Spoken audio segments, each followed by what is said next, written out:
ಕೈಲಿ ಆಗಲ್ಲ ಅಂತ ಅಂದರೆ ಕೈ ಕಟ್ಕೊಂಡು ಇನ್ನೊಬ್ಬ ಯಾವನ ಬರೋವರೆಗೂ ಆರಾಮಾಗಿ ಕೂತ್ಕೊಳ್ಳಿ. ನಮಸ್ಕಾರ ಸ್ನೇಹಿತರೆ.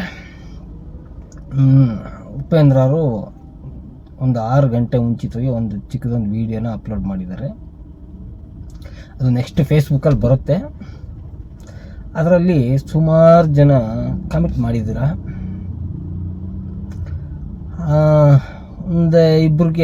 ಒಂದಿಬ್ಬರು 3 ಜನಕ್ಕೆ ಅರ್ಥ ಆಗಿಲ್ಲ ಪ್ರಜಾಕೀಯ ಅಂತ ಅನ್ಕೋತೀನಿ. ಇರಲಿ, ಅವ್ರಿಗೋಸ್ಕರ ಈ ವಿಡಿಯೋ ಮಾಡ್ತಾಯಿದ್ದೀನಿ. ದಯವಿಟ್ಟು ಒಂದು 5 ನಿಮಿಷ 10 ನಿಮಿಷ ಆಗ್ಬೋದು, ಸ್ವಲ್ಪ ಉದ್ದ ಆಗ್ಬೋದು ವಿಡಿಯೋ, ದಯವಿಟ್ಟು ನೋಡಿ. ಈಗ ಪ್ರಜಾಕೀಯ ಮತ್ತು ರಾಜಕೀಯ, ಈ ರಾಜಕೀಯ ಪಕ್ಷಗಳು ತುಂಬ ಇದ್ದಾವೆ, ಹಲವಾರು ಪಕ್ಷಗಳಿದ್ದಾವೆ.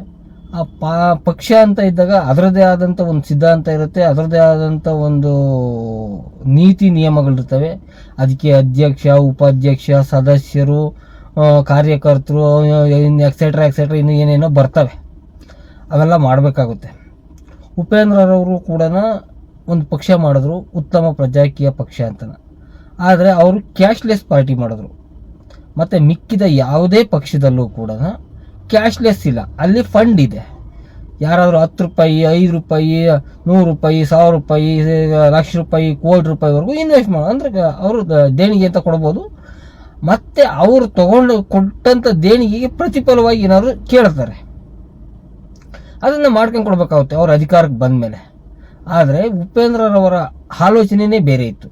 ನಾನು ಕ್ಯಾಶ್ಲೆಸ್ ಪಾರ್ಟಿ ಮಾಡ್ತೀನಿ ಅಂತ ಹೇಳಿದ್ರು. ಅಂದರೆ ಹಣನ ರಹಿತವಾದಂಥ ಒಂದು ರಾಜಕೀಯ ಪಕ್ಷ ಮಾಡ್ತೀನಿ ಅಂತಂದರು.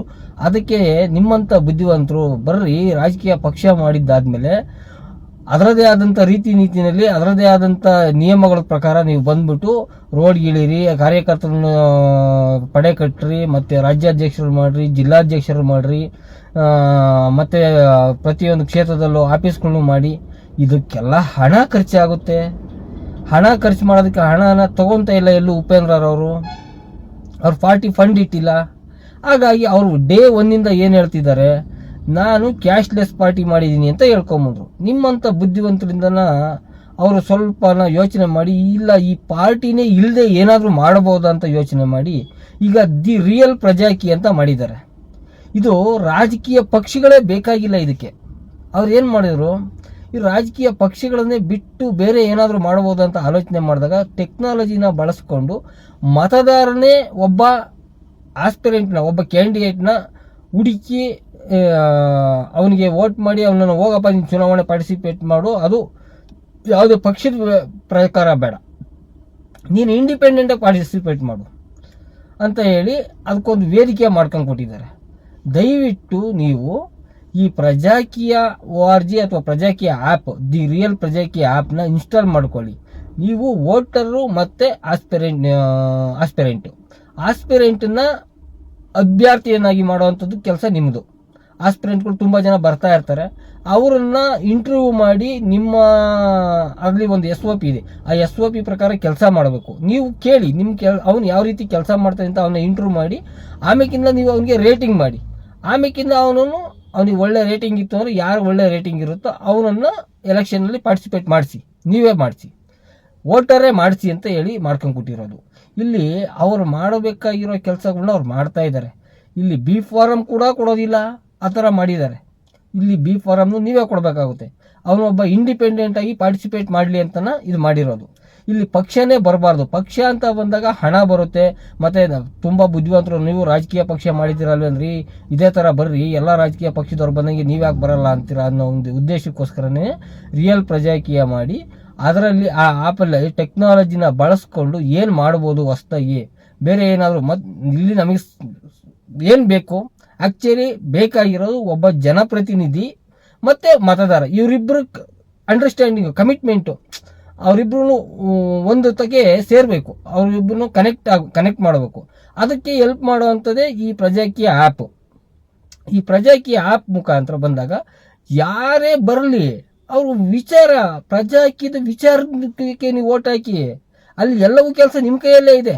ಏನಿದೆ, ಅಭ್ಯರ್ಥಿ ಆಕಾಂಕ್ಷಿ ಬಂದಿದ್ದನ್ನು ಅಭ್ಯರ್ಥಿ ಮಾಡ್ಬೇಕಾಗಿರೋರು ನಾವೇ, ಆಮೇಕಿಂದ ಅವನನ್ನು ಎಲೆಕ್ಷನ್ನಲ್ಲಿ ಎಲೆಕ್ಟ್ ಮಾಡ್ಬೇಕಾಗಿರೋದು ನಾವೇ, ಆಮೇಕಿಂದ ಅವ್ನು ಸರಿಯಾಗಿ ಕೆಲಸ ಮಾಡ್ತಾ ಇದ್ದಾನ ಇಲ್ವಾ ಅನ್ನೋದನ್ನು ಅವ್ನು ಪೋಲಿಂಗ್ ಮಾಡಿದಾಗ ಅವನಿಗೆ ವೋಟಿಂಗ್ ಮಾಡೋದು ನಾವೇ, ಅವನಿಗೆ ಪ್ರಮೋಷನ್ ಮಾಡೋದು ನಾವೇ, ಅವನನ್ನು ಕರಪ್ಷನ್ ಮಾಡೋದು ನಾವೇ, ರಿಜೆಕ್ಷನ್ ಮಾಡೋದು ನಾವೇ, ಮತ್ತು ಅವನನ್ನು ರಿಸಲ್ಟ್ ಮಾಡೋದು ನಾವೇ. ಅವ್ನು ಸರಿಯಾಗಿ ಕೆಲಸ ಮಾಡಿಲ್ಲ, ಎಲ್ಲವೂ ಮಾಡ್ಕೊಂಡು ಕೊಟ್ಟಿದ್ದಾರೆ. ಒಂದು ಅದ್ಭುತವಾದಂತಹ ಒಂದು ಟೆಕ್ನಾಲಜಿನ ಬಳಸಿ ಏನು ಮಾಡ್ಬೋದು ಅನ್ನೋದ್ರ ಬಗ್ಗೆ ಯೋಚನೆ ಮಾಡಿ ಅವ್ರು ಮಾಡಿದ್ದಾರೆ. ಇನ್ನೂ ನಿಮಗೆ ರಾಜಕೀಯ ಪ್ರಜಾಕೀಯ ಅರ್ಥ ಆಗಿಲ್ಲ ಅಂತಂದರೆ ಏನ್ರಿ ಹೇಳೋದು ನಿಮಗೆ? ಏನು ಹೇಳೋದು? ರೋಡಿಗೆ ಬರೋದು, ಹೋರಾಟ ಮಾಡೋದು, ಹೋರಾಟಗಳು ಮಾಡೋವಂಥವ್ರು ಇದಾರಲ್ಲ, ಹೋಗಿ ಅಲ್ಲಿ ಇವ್ರನ್ನ ಯಾಕೆ ಕೇಳ್ತೀರಾ? ನೀನು ಒಬ್ಬ ಇಂಡಿಪೆಂಡೆಂಟ್ ಆಗಿ, ಅಂದರೆ ನೀನು ಒಬ್ಬ ಸ್ವತಂತ್ರವಾಗಿ ಯಾರಿಗೂ ಮೇಲೂ ಡಿಪೆಂಡ್ ಆಗಿಲ್ಲದೆ, ಯಾವುದೇ ಒಂದು ರಾಜಕೀಯ ಪಕ್ಷದ ಮೇಲಾಗಲಿ, ಒಬ್ಬ ರಾಜಕೀಯ ವ್ಯಕ್ತಿ ಮೇಲಾಗಲಿ, ಇನ್ನೊಬ್ಬರ ಮೇಲೆ ಡಿಪೆಂಡ್ ಆಗಿಲ್ಲ ಅಂದರೆ ನಿನ್ನ ಸ್ವಂತ ಆಲೋಚನೆ ಏನಿದೆ ಅನ್ನೋದನ್ನು ಹೇಳೋದಂಥ ಮನಸ್ಥಿತಿ ನಿನಗಿದ್ರೆ, ನೀನೇನಾದ್ರೂ ಪ್ರಯತ್ನ ಪಡ್ತೀನಿ ಅನ್ನೋದಕ್ಕಾದರೆ ಇದು ಮಾಡ್ಬೋದು. ನೀನು ಉಪೇಂದ್ರನ ಮೇಲೆ ಡಿಪೆಂಡ್ ಆಗಿದೆಯಾ, ಇಲ್ಲ ಮೋದಿ ಮೇಲೆ ಡಿಪೆಂಡ್ ಆಗಿದೆಯಾ, ಇಲ್ಲ ರಾಹುಲ್ ಗಾಂಧಿ ಮೇಲೆ ಡಿಪೆಂಡ್ ಆಗಿದೆಯಾ, ಇನ್ನೊಬ್ಬರು XYZ ಯಾರೋ ಒಬ್ಬ ರಾಜಕೀಯ ನಾಯಕನ ಮೇಲೆ ಡಿಪೆಂಡ್ ಆಗಿದೆಯಾ, ಇಲ್ಲ ರಾಜಕೀಯ ಪಾರ್ಟಿ ಮೇಲೆ ಡಿಪೆಂಡ್ ಆಗಿದೆಯಾ ಅಂದರೆ ಇಲ್ಲಿ ಬೇಕಾಗಿಲ್ಲ ನಿನಗೆ. ಇದು ನಿನಗೆ ಅವಶ್ಯಕತೆ ಇಲ್ಲ. ನಿನಗೆ ಅವಶ್ಯಕತೆ ಇದ್ದರೆ ನೀನೇನಾದರೂ ಮಾಡ್ತೀನಿ ಅಂದರೆ ಮಾತ್ರ ಇದು ಪ್ರಜಾಕೀಯ. ನೀನು ಬೇರೆಯವ್ರ ಮೇಲೆ ಡಿಪೆಂಡ್ ಆಗಿದೆಯಾ ಅಂದರೆ ಇಲ್ಲಿ ರಿಯಲ್ ಪ್ರಜಾಕೀಯದಲ್ಲಿ ಮೊದಲೇ ಹೇಳ್ತಾರೆ, ನೋಡಪ್ಪ ನೀನು ಯಾರ ಮೇಲೂ ಡಿಪೆಂಡ್ ಆಗಿದೆಯಾ ಅಂದರೆ ಇಲ್ಲಿ ಬರಬೇಡ. ನೀನು ಸ್ವತಂತ್ರವಾಗಿ ಏನಾದರೂ ನಿನ್ನ ಕೈಯಲ್ಲಿ ಮಾಡೋಕ್ಕಾಗುತ್ತೆ ಅನ್ನೋ ನಿನ್ನ ಮೇಲೆ ನಿನಗೆ ಕಾನ್ಫಿಡೆನ್ಸ್ ಇತ್ತಾ, ನಿನ್ನ ಮೇಲೆ ನಿನಗೆ ನಂಬಿಕೆ ಇತ್ತಾ, ಆಗಿದ್ರೆ ಮಾತ್ರ ಇಲ್ಲಿ ಬಂದ್ಬಿಟ್ಟು ಏನಾದರೂ ಮಾಡು. ಇದು ನಿಂದೆ ಪಾರ್ಟಿ, ಈ ಆ್ಯಪ್ ನಿಂದೆ, ಈ ಸಮಾಜ ನಿಂದೆ, ಈ ನಿನ್ನ ಗ್ರಾಮ ನಿಂದು, ನಿನ್ನ ಪಂಚಾಯತಿ ನಿಂದು, ನಿನ್ನ ತಾಲ್ಲೂಕು ನಿಂದು, ನಿನ್ನ ಜಿಲ್ಲೆ ನಿಂದು, ನೀನು ರಾಜ್ಯ ನಿಂದು, ಈ ದೇಶ ನಿಂದು.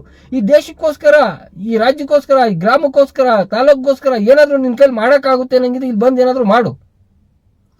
ಅದಕ್ಕೋಸ್ಕರ ಮಾಡ್ಕೊಂಡ್ಬಿಟ್ಟಿದ್ದಾರೆ. ಯಾರನ್ನು ಇಲ್ಲಿ ಬನ್ನಿ ಅಂತ ಹೇಳ್ಬಿಟ್ಟು ಫೋರ್ಸ್ ಮಾಡಿ ಕರಿತಾ ಇಲ್ಲ. ಇಲ್ಲ ನಾನೇನಾದರೂ ಮಾಡ್ತೀನಿ ಅನ್ನೋಂಥವ್ರು ಇಲ್ಲಿ ಬರ್ತಾ ಇದ್ದಾರೆ. ಯಾಕೆ ರಾಜಕೀಯ ಮಾಡ್ದಂಗಿದ್ರೆ ಅಲ್ಲೇ ಇದಾವಲ್ಲ ಪಾರ್ಟಿಗಳು, 5-6 ಪಾರ್ಟಿಗಳು ಇದಾವೆ, ದೊಡ್ಡ ದೊಡ್ಡ ಲೀಡರ್ಗಳಿದ್ದಾರೆ, ಅವ್ರ ಹತ್ರ ಕೋಟಿ ದುಡ್ಡಿದೆ, ಅವ್ರು ದೊಡ್ಡ ದೊಡ್ಡ ಸಭೆ ಸಮಾರಂಭ ಎಲ್ಲವನ್ನೂ ಮಾಡ್ತಾ ಇದ್ದಾರೆ, ಅವ್ರಿಗೆ ದೇಣಿಗೆಗಳನ್ನೂ ಕೊಡ್ತಾ ಇದ್ದೀರಾ, ಮತ್ತೆ ಅವ್ರ ಹತ್ರ ಬಿರಿಯಾನಿ ಅದು ಅವ್ರಿಗೆ ನೀವು ಕೇಳಿದ್ದನ್ನು ಅವರು ಕೊಡ್ತಿದ್ದಾರೆ ನಿಮಗೆ ಚುನಾವಣೆಗಿನ ಮುಂಚಿತವಾಗಿ ಅಂತಾರೆ. ಬೇಕು ಅಂದ್ರೆ ಅಲ್ಲಿ ಹೋಗಿ. ಇಲ್ಲ ಇದು ಯಾವುದು ಸರಿ ಇಲ್ಲ ಅನ್ನಂಗಿದ್ರೆ ಮಾತ್ರ ಇಲ್ಲಿ ಬನ್ನಿ. ಉಪೇಂದ್ರನ್ನ ಯಾಕೆ ಪ್ರಶ್ನೆ ಮಾಡ್ತೀರಾ? ಉಪೇಂದ್ರವ್ರು ಹೇಳ್ತಾ ಇರೋದು ನೀವು ಯಾಕೆ ಅರ್ಥ ಮಾಡ್ಕೊತಾ ಇಲ್ಲ? ಬದಲಾವಣೆ ಬಯಸ್ತಾ ಇದ್ದೀರಾ. ಬದಲಾವಣೆ ಏನು ಬೇಕು, ಯಾವ ಬದಲಾವಣೆ ಬೇಕು ಅನ್ನೋದನ್ನ ಬಯಸ್ತಾ ಇದ್ದೀರಾ. ನಿಮಗೆ ನಿಮ್ಮ ಬದಲಾವಣೆ ಬಗ್ಗೆ ನಿಮಗೇನಾದರೂ ಕಾಳಜಿ ಇದೆಯಾ? ಏನು ಬದಲಾವಣೆ ಆಗಬೇಕು ಎಂಬುದು ನಿಮಗೆ ಒಂದು ಕ್ಲಾರಿಟಿ ಇದೆಯಾ? ಒಂದು ಪಾರದರ್ಶಕವಾದ ಸರ್ಕಾರ ಬೇಕು ನಮಗೆ. ನಮ್ಮ ತೆರಿಗೆ ಹಣದ ಲೆಕ್ಕ ಕೊಡಬೇಕು. ಅವನು ಕರಪ್ಟ್ ಆಗಬಾರ್ದು. ಅವನನ್ನು ಕರಪ್ಟ್ ಆಗದೇ ಇರೋ ರೀತಿ ನಾವೇನು ಮಾಡಬೇಕು, ಅವನು ಕರಪ್ಟ್ ಮಾಡದೇ ಇರೋದಕ್ಕೆ ನಾನೇನು ಕೆಲಸ ಮಾಡಬೇಕು, ಇದ್ರ ಬಗ್ಗೆ ಏನು ಯೋಚನೆ ಮಾಡ್ತಾ ಇಲ್ಲ ನೀವು. ಮಾತೆತ್ತಿದ್ರೆ ನೀವು ಬರ್ರಿ, ರೋಡಿಗೆ ಬರ್ರಿ, ಅದು ಬರ್ರಿ, ಇದು ಮಾಡ್ರಿ, ಅವ್ರು ಮಾಡ್ದಂಗೆ ನೀವು ಮಾಡ್ರಿ. ಅವ್ರು ಮಾಡಿದ್ದನ್ನೇ ಇವರು ಮಾಡಂಗಿದ್ರೆ ಇವ್ರು ಏನಕ್ಕೆ ಬೇಕು? ಅವ್ರು ಇದಾರಲ್ಲ, ಅವ್ರ ಹತ್ರ ಹೋಗಿ. ನಿಮ್ಮನ್ನ ಯಾರು ಕರೆದಿದ್ದಾರೆ? ನಿಮ್ಗೆ ಯಾಕೆ ಅರ್ಥ ಆಗ್ತಾ ಇಲ್ವಾ? ಅವ್ರು ಮಾಡೋದನ್ನ ಉಪೇಂದ್ರವ್ರು ಮಾಡಬೇಕು ಅಂದಿದ್ರೆ ಈ ಪ್ರಜಾಕೀಯ ಏನಕ್ಕೆ ಬೇಕು? ಯಾವಾಗ ತಿಳ್ಕೊಂತೀರ ನೀವೆಲ್ಲ? ಅಲ್ಲ, ನಿಮ್ಮ ಮನಸ್ಥಿತಿ ಹೆಂಗಿದೆ? ಯಾಕೆ ನಿಮ್ಮ ಮೇಲೆ ನಿಮಗೆ ನಂಬಿಕೆನೇ ಇಲ್ವಾ? ನಿಮಗೆ ಸ್ವಂತ ಆಲೋಚನೆ ಮಾಡೋ ಶಕ್ತಿನೇ ಇಲ್ವಾ? ನಿಮ್ಮ ತಲೆ ಒಳಗಡೆ MS ಅಗ್ನಿ ಇದೆಯಾ? ಮೆದ್ಲಿಲ್ವಾ? ಯಾಕ್ರಿ? ಯಾಕೆ? ಸ್ವಂತವಾಗಿ ಯೋಚನೆ ಮಾಡಿ. ದೇವ್ರು ನಿಮಗೂ ಬುದ್ಧಿ ಕೊಟ್ಟಿದ್ದಾನೆ, ಉಪೇಂದ್ರವ್ರಿಗೆ ಒಬ್ಬರಿಗೆ ಕೊಟ್ಟಿದ್ದಾನ? ಇಲ್ಲ ರಾಜಕೀಯ ಪಾರ್ಟಿಗಳು ದೊಡ್ಡ ದೊಡ್ಡ ವ್ಯಕ್ತಿಗಳಿಗೆ ಮಾತ್ರ ಬ್ರೈನ್ ಕೊಟ್ಟಿದ್ದಾನ? ಸಾಮಾನ್ಯ ಜನರಿಗೆ ಯಾರಿಗೂ ಯೋಚನೆ ಮಾಡೋ ಶಕ್ತಿನೇ ಇಲ್ವಾ?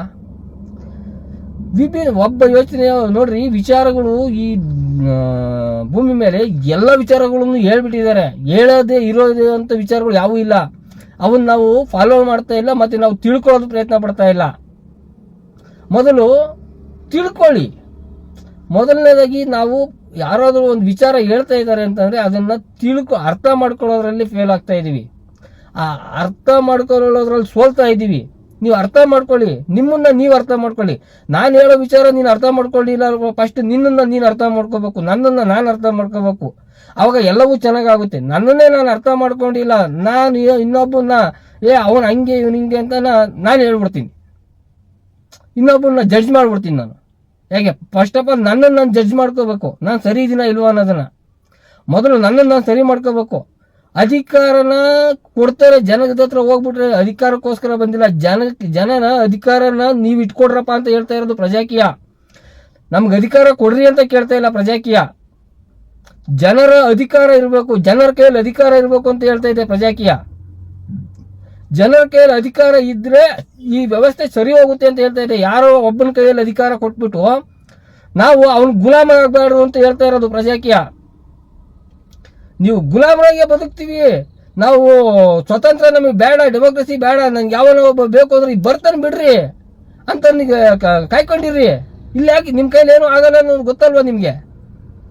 ಇನ್ನೊಬ್ಬರನ್ನ ಯಾಕೆ ಕರಿತೀರಾ? ನಿಮ್ಮ ಕೈಲಿ ಏನಾನ ಆಗುತ್ತಾ? ನಿಮ್ಮ ಕೈಲಿ ಏನಾದರೂ ಆಗಂಗಿದ್ರೆ ಇಲ್ಲಿ ಪ್ರಯತ್ನ ಪಡ್ರಿ. ನಿಮ್ಮ ಕೈಲಿ ಆಗಲ್ಲ ಅಂತ ಅಂದ್ರೆ ಕೈ ಕಟ್ಕೊಂಡು ಇನ್ನೊಬ್ಬ ಯಾವನ ಬರೋವರೆಗೂ ಆರಾಮಾಗಿ ಕೂತ್ಕೊಳ್ಳಿ. ಧನ್ಯವಾದ.